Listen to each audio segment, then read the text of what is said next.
네, 반갑습니다. 앞으로 8주에 걸쳐서 제목이 안 적혀 있네요. 노자 혼돈으로부터의 탈주라는 제목으로 여러분들과 노자와 관련된 그 여러 가지 이야기를 나누게 될 텐데,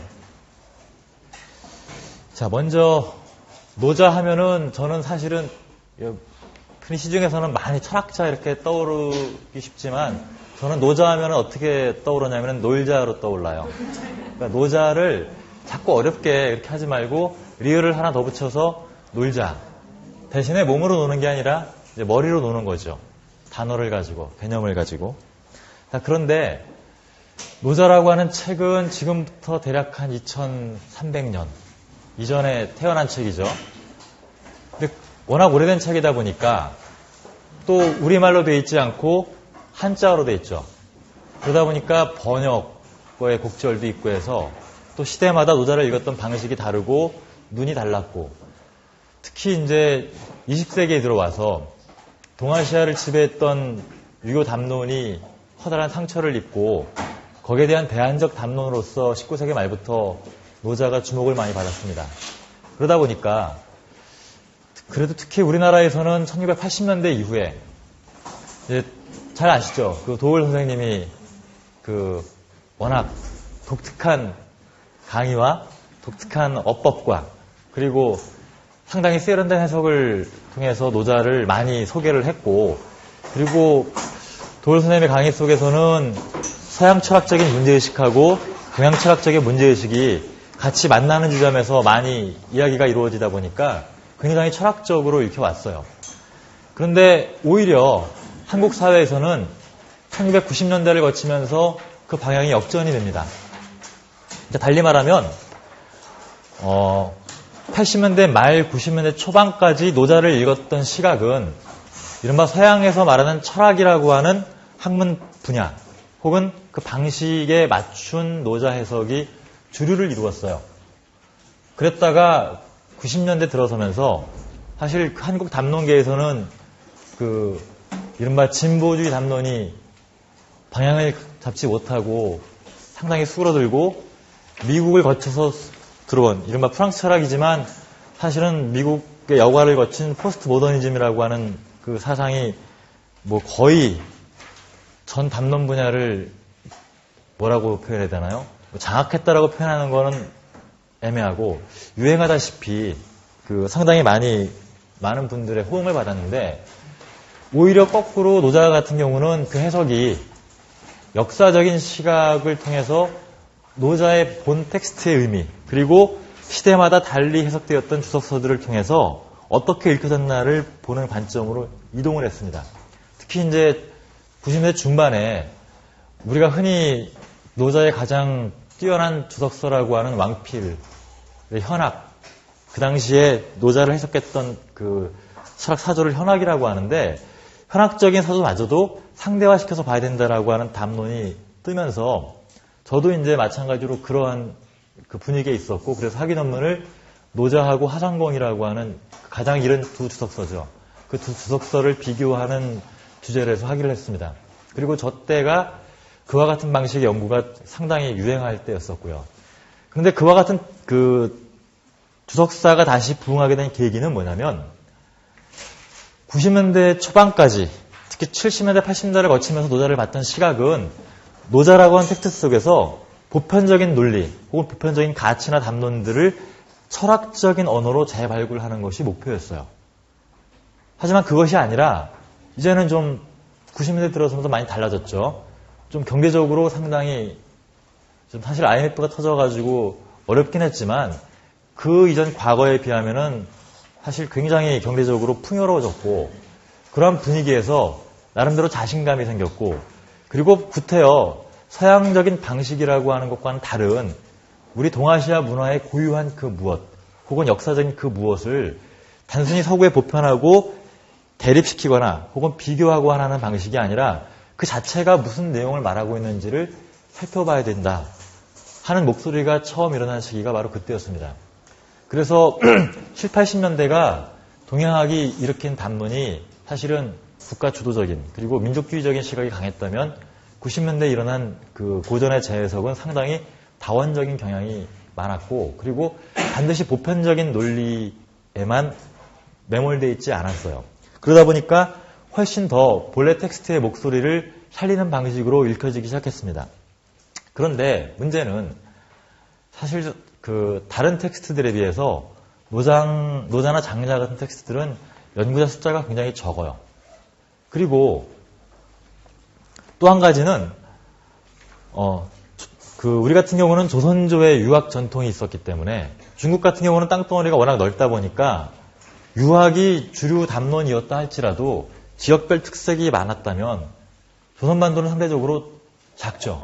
그리고 정치적으로 상당히 통합되어 있었고, 그러다 보니까 주류 사상과 다른 방식의 논의를 한다는 것이 상대적으로 훨씬 어려운 조건에 있었습니다. 그러다 보니까 오히려 유학에 대한 철저한 반성은 하지 못했지만, 다른 한편에서는 전통을 해석하는 방식이 또 서구와는, 중국과는 또 다른 방식의 모양새도 많이 나왔고요. 어떻게 보면은 노장을 해석하는 해석이 실제 학자 한 사람 한 사람의 논의를 따져보면은 굉장히 다양해요. 하지만 크게 조금 나가서 보면은 한국 사회처럼 노자를 해석하는 시각이 상당히 균질적인데도 드뭅니다. 그러니까 일본이나 중국에 비해서 한국에서 노자를 바라보는 시각이 훨씬 뭐라 그럴까, 좀 균일하다 그럴까요?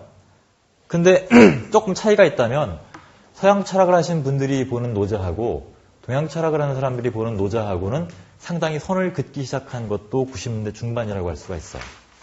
그걸 뭐 어떤 민족주의다 이렇게 말할 수도 없고, 그리고 객관적인 동양 담론이다 이렇게 표현할 수도 없는 상당히 애매모호한 지점에서 출발하기 시작했는데, 근데 다행스러운 거는 최근에 그와 같은 시각이 상당히 세계적으로 붐을 이루고 있고, 그 전에는 많이 소개되지 않았던 영미권이라든가 프랑스 쪽의 영성과도 많이 번역이 돼 소개가 되고, 그래서 최근에는 학자층은 상당히 적지만 예전보다는 훨씬 더 풍부한 논의 속에서 노자가 들어와 있다라고 말할 수 있어요. 그런데 한편으로 아쉬운 건 뭐냐? 동양 철학이 현실의 문제와 씨름하는 그 고리를 상실하게 됨에 따라 동양 철학 담론이 사실은 많은 부분에서 공허함을 벗어나지 못하고 있는 게 현실입니다. 그래서 어떻게 표현한다면은 저는 이렇게 두 가지 방식으로 표현하는데, 아주 좋게 표현하면은 노자는 1000개의 얼굴을 갖고 있다라고 표현을 해요. 왜냐면은 노자를 가지고 학위한 사람들마다 말하는 노자가 달라요. 그런데 다른 한편으로는, 그냥 다양하다는 얘기죠. 그런데 다른 한편으로는 또 어떤 모양새를 갖고 있냐면 노자가 만병통치약입니다. 이게 가장 적당한 표현이에요. 이게 무슨 얘기냐면, 페미니즘에 관심 있는 분들은 노자를 읽으면서 인류 최초의 페미니즘 사상가라고 그냥 선언을 해버리는 경우도 있어요. 또 환경 문제가 뜨면은 노자가 최초의 환경 철학자래요. 그 다음에 어떤 문명, 제도의 문제, 규범의 문제가 사도가 되면은 노자는 애초부터 육아의 어떤 그런 도덕적 전제주의, 엄격주의 이런 것들을 비판하면서 나온 사상이기 때문에 굉장히 다원적이다. 그러니까 말하자면은 한국 사회 혹은 동아시아 사회에 어떤 문제가 되는 현실이 있다 그러면은 노자는 거기에 반. 그래서 나름대로의 대안이 있는 사상처럼 얘기가 되는 게 노자라고 하는 한국에서의 노자 담론의 모습입니다. 근데 만병통치약은 어디서 파는지 아시죠? 약국에서 안 팔죠. 시장 통해서 이른바 검증되지 않은 이상한 물질들이 들어가 있어서 쇼를 보여준 다음에 이렇게 잘 팔리는 것처럼, 달리 말하면은 실제로 현실의 문제와 토론하고 대화하는 위치에서 사상이 팔리는 것이 아니라 만병통치약이 시장에서 팔리는 것처럼, 사실은 육아도 마찬가지지만 노장 철학이 실제 현실의 담론에서 구체적인 대안을 제시하면서 운이된 적이 없습니다. 다만 오로지 그냥 안티, 반. 따라서 뭔가가 있을 거다 에서 끝나요. 그럼 왜 그러하냐? 이유가 여러 가지가 있겠지만, 물론 우리나라 학자가 수준이 낮다. 그런 것하고는 사실 상관이 없습니다. 이제 최근에 번역서들 나오는 거 보시면 아시겠지만, 과거에는 고전 번역이다. 혹은 최근에 번역이 나오더라도 20년, 30년 전에 텍스트들이 번역이 돼서 나오지만, 요즘에는 6개월 전에 나온 책들 2, 3개월 있다가 바로 나오기도 하고, 그러니까 올해 지금쯤 나오는 저쪽에 출간되는 책들이 올 가을이나 겨울 되면은 번역이 돼서 출간이 된다는 거죠. 달리 말하면은 저 서구 사상들을 수입하는 방식으로 학문하는 분야가 있다라고 하더라도 동시적인 사유를 우리가 펼치고 있다는 겁니다. 그러면 우리가 단순한 수입이 아니라 뭔가 필요성에 의해서, 그러니까 저들이 부딪히는 현실하고 우리들이 부딪히는 현실하고 문화적인 차이, 역사적인 차이 때문에 차이는 있다 할지라도 현실의 문제를 고민하는 수위는 똑같다는 거죠. 그런데 바로 이러한 배경이 오늘 첫 번째 강의의 제목이 어디서 들어본 것 같죠? 네, 소설 제목이에요. 이청준 선생님의 소설이죠. 단편소설 제목인데 이 소문의 벽. 그러니까 달리 말하면은 우리가 알고 있는 노자에 관한 이야기. 특히 이제 예전에 강의를 나가면은 이제 그런 얘기를 두 가지 질문을 많이 들어요. 첫 번째는 그 당시에 유행하고 있던 담론들을 노자 텍스트를 통해서 읽어낼 수 있느냐 하는 약간 진지한 얘기가 있다면은, 하나는 어떤 구절을 읽었는데 이렇게 생각이 드는데 맞느냐라고 질문을 해요. 그건 참 이상한 방식의 질문이죠. 그러니까 맞느냐 틀리느냐의 문제가 아니라 어떻게 사유할 수 있느냐가 사실은 중요한 관건임에도 불구하고 텍스트를 올바로 받느냐 안 받느냐 하는 방식으로 물음이 바뀐다는 거예요. 그 왜?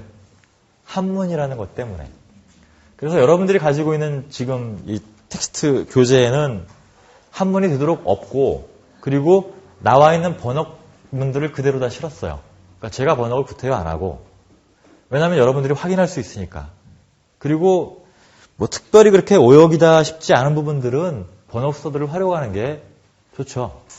그래야지만 서로 대화할 수가 있으니까.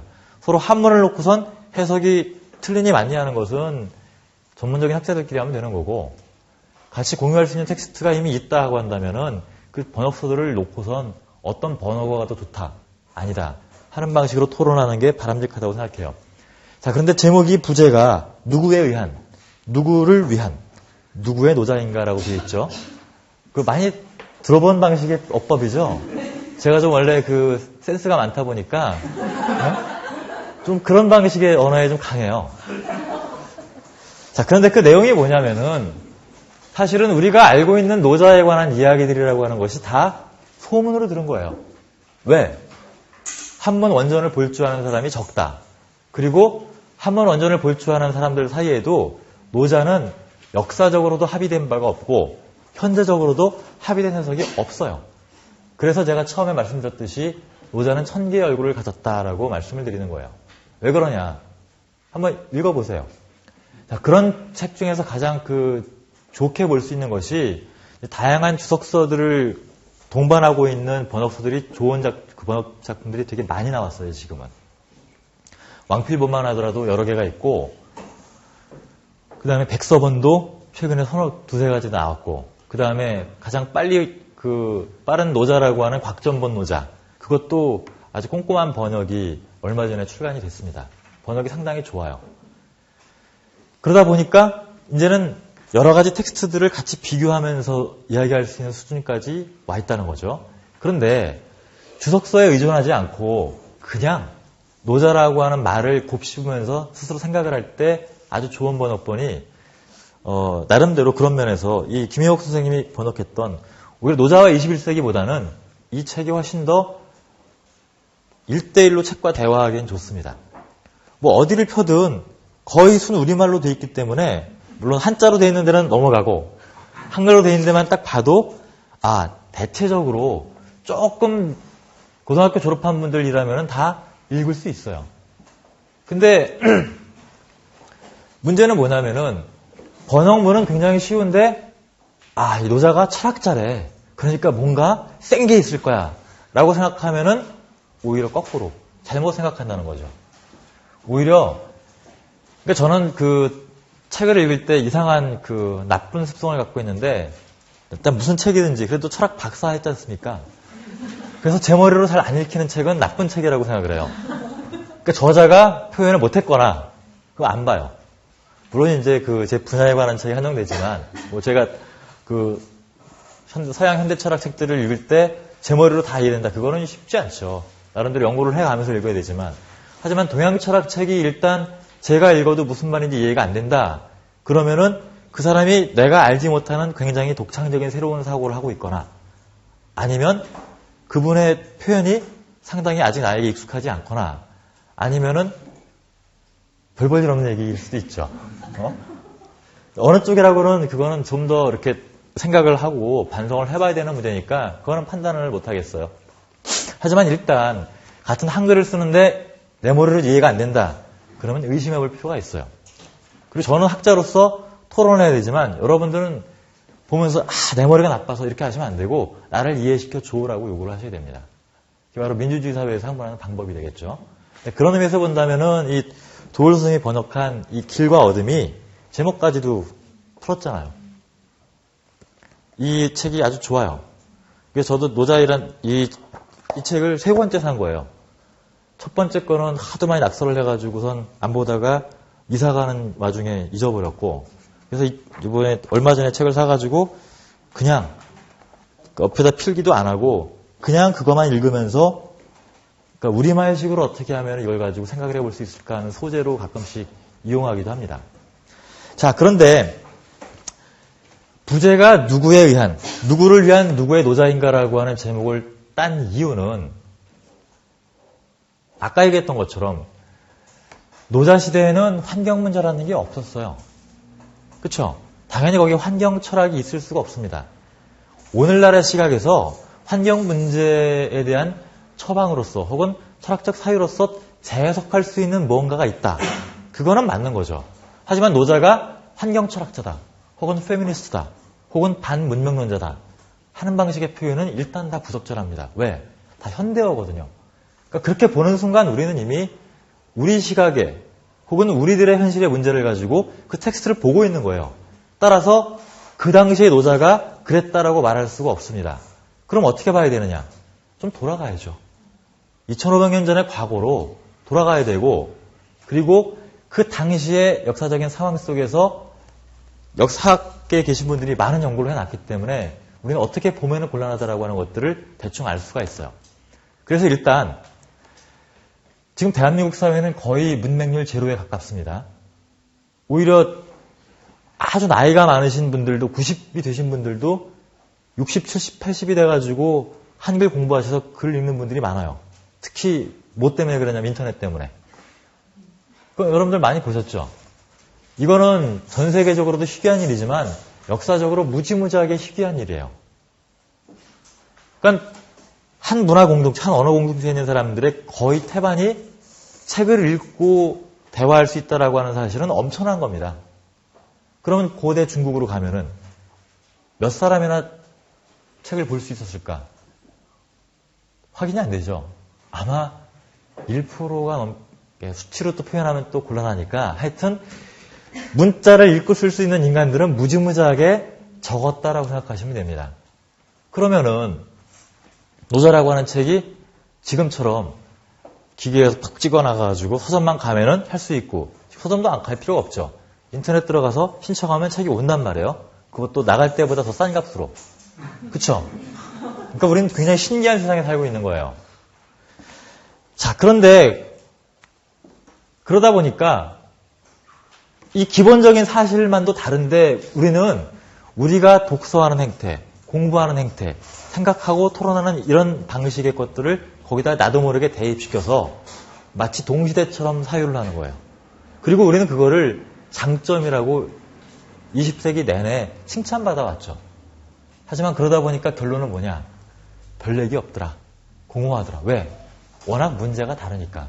그래서 오늘 강의의 제목이 소문의 벽인 까닭은 일단 노자와 관련된 기존의 상식이라고 하는 것들을 걷어내고 그러니까 내 눈 속에 혹은 내가 낀 색안경들을 걷어내고 텍스트를 있는 그대로 마주하기 위해서 어떤 자세로 읽어야 될까를 조율하는 것이 오늘의 목적입니다.